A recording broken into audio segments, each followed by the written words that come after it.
everyone, in this video I am going to show you how I made the Bertha collar thing for Aurora's dress. If you didn't already know, I am making the Midnight Masquerade version of Princess Aurora. If you missed any of those previous videos in this series, I will link the playlist in the description below. Anyway, onto the video. I started by draping some scrap cotton material around my shoulders, and obviously I'm taking some creative liberties from the original design. The original illustration doesn't have this shoulder piece, but I'm adding it because I just prefer to have my shoulders sort of covered.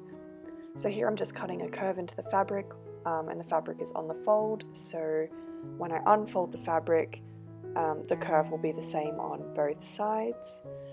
So you can see that the curved cut makes it look more intentional and shapes nicer across my shoulders. And I want the smallest parts of the fabric to join in the center front, quite similar to the dress from the cartoon. And here I'm just also making sure that I can move my arms somewhat. And here's how this scrap fabric looks with the main dress, and the center front is where I'm thinking of attaching the smallest parts of that collar piece. Okay, so now we're moving on to the main fabric, which is a pretty pink iridescent fabric. So like how I did with the scrap fabric, I folded the fabric in half and then cut the curved shape thing. I'd call it like a straight edge on one side and then a curved thing on the other. And then once again I cut the same shape out of this sheer organza fabric. So this organza fabric is actually what I'll be using to make Aurora's cape, but I'm going to be doing that later on in the year. I don't have time to do that right now. So in the illustration she has like a long flowy wrap, and that is what I'm going to use this organza for.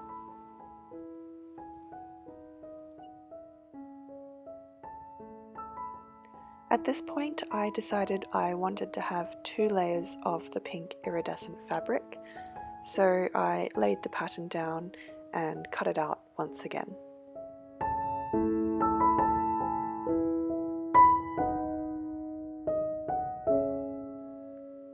I then moved on to ironing the pink fabric.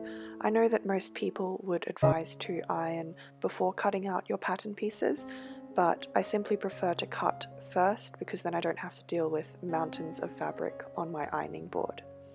And because the fabric is polyester and I don't want to risk burning it, I used a cotton cloth over the top, just so I wouldn't burn the fabric.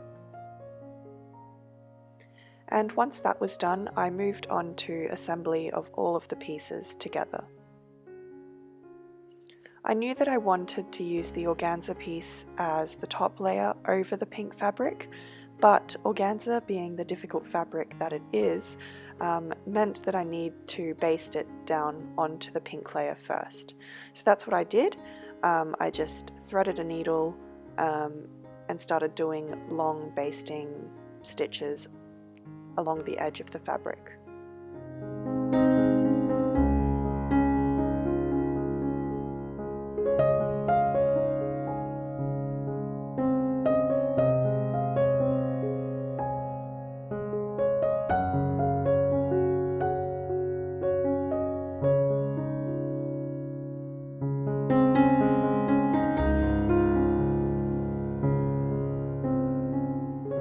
So after basting for quite some time, I decided that this looked too plain for my liking. So I stopped basting the layers together and worked on how I could make this piece look more interesting. And I actually thought it'd be really cool if this leaf trim was sewn to the pink fabric and it was under the organza layer. So this meant that the organza layer being on top of the leaf trim would stop my hair getting caught and tangled in the leaf trim. So that was my thinking behind it. Thanks to Nicole for gifting me this leaf trim in the Secret Santa. Thanks, Nicole. She's from Let Down Your Golden Hair here on YouTube. I'll link her channel in the description below.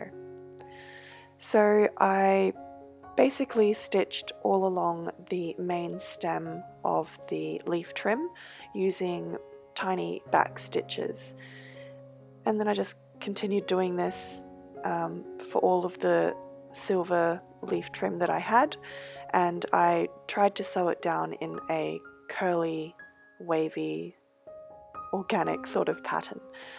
No rhyme or reason to this, just just sew it so it looks organic.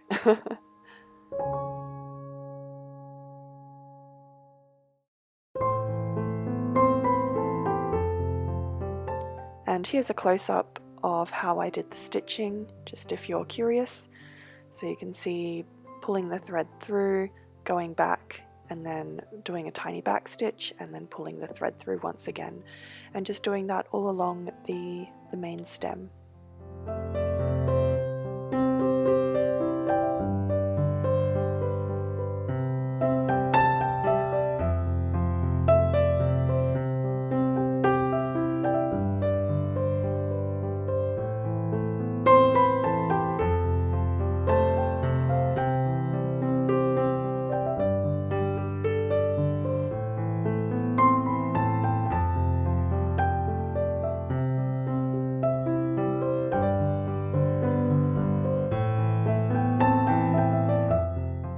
And continue.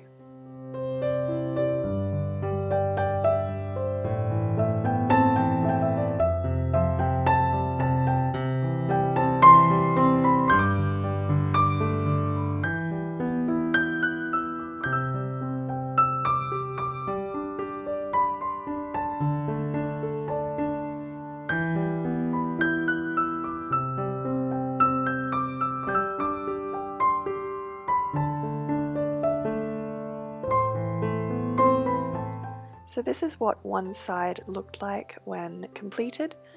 I think it looks really cool, and that's what it looks like with the organza layer over the top. I thought it looked cool. It's a lot more interesting than just having the plain organza over the top with nothing underneath it. And here's just a quick view of the back, and now we're moving on to sewing down the leaf trim to the other side of the... When I say the other side, it's just you've got a right side and a left side, that sort of thing. So continue the process of sewing down all of the leaf trim.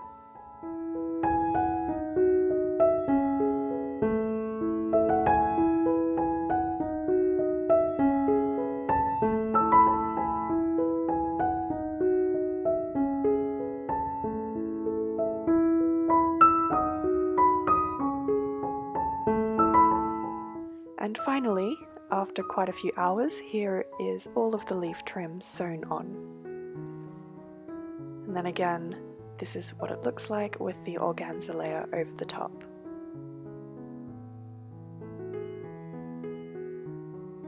And here is the back. The back doesn't have to be perfect because it will be covered up and no one will see it. So now going back to what I was initially doing, basting the organza layer to the pink fabric. I did long basting stitches all along the bottom of this piece, and moving forward, this pink fabric with the attached organza will be treated as one piece. So completely mounting all of that organza to that fabric. Next, I laid the other pink piece right sides together on top of the organza and pink layer, and then pin this all together.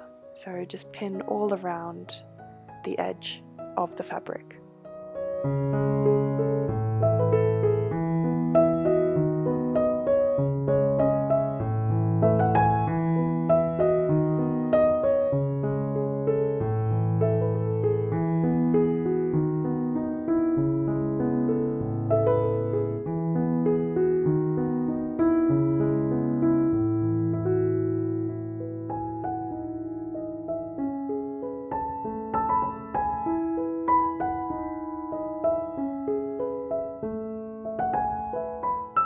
Then I sewed these layers together and left a little bit detached at the end, at one end, so I could turn it right side out.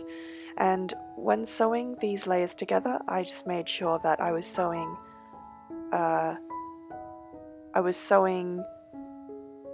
outside of the basting stitching, or inside of the basting stitching. Basically sewing so that when this whole thing is turned right side out, the basting stitching would be hidden in the seam allowance.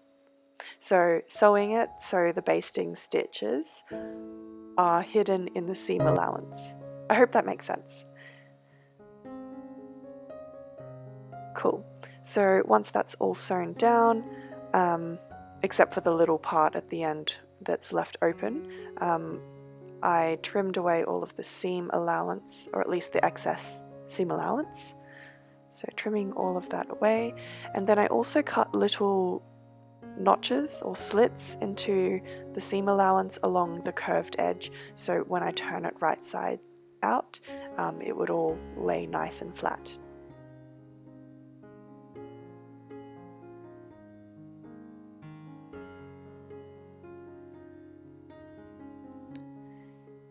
And now it's time to turn this whole thing right side out, and you can see there that I left the little opening at one edge, the short edge of this piece.